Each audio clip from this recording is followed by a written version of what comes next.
When a young Christian sort of, Lord, come into my heart, when they've been broken down and they're at the end of themselves, when they say, come into my heart, they know that I'm done.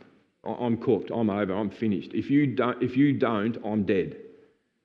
Usually tried to commit suicide. They're at the end of themselves. So even though they don't understand the doctrine, they're doing it. They're coming to the end of themselves and saying, I'm no longer going to worship myself, come into my heart. Now, they might use the wrong language. They don't know the theology. I was saved long before I understood ever how to explain what happened to me in theological terms. But this is what the Spirit of God does. He will strip your life down. And that's why God uses suffering. That is why Satan is still alive. So some people say, why doesn't God just get rid of Satan? I know why. Because he's God's Satan and he's doing God's job for him, which is to cause the world to be so dark and evil and to be used of God to strip you down. Because every time you say no to the Lord and I'm going to worship myself, you put yourself in Satan's camp and he will destroy you. It says he comes to steal and to kill and destroy. He's the father of lie. He wants to kill you and he wants to kill the church. And so when you get stripped down to the end of yourself, at that point you say, I need the Lord to save me. I'm at the end of myself. I'm going to stop worshipping myself. I'm going to stop coveting things. Lord, whatever. And usually it goes like this, doesn't it? Whatever you want to me. If I have to be a missionary in India, well, it usually doesn't call you to do that. But it's the heart. What it's saying is I give up being my own God. I give you my life. I want you to be my God. I'm at the end of myself.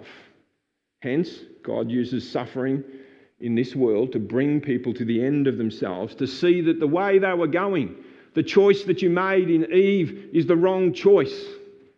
And you have to see that wrong choice for yourself so that you willingly give your life to Christ. The choice I've made to be my own God is leading to nothing but trouble.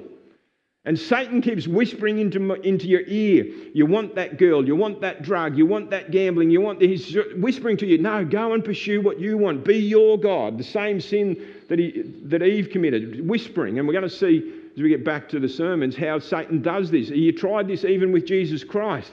This is what you want. You're hungry. Have some bread. Command these rocks to turn into bread. You want the bread. Make that choice yourself. Trying to tempt Jesus to become separated from the Father, where Jesus said, I only do that which I see the Father do, and I can do nothing of myself. Satan was tempting him to do it himself.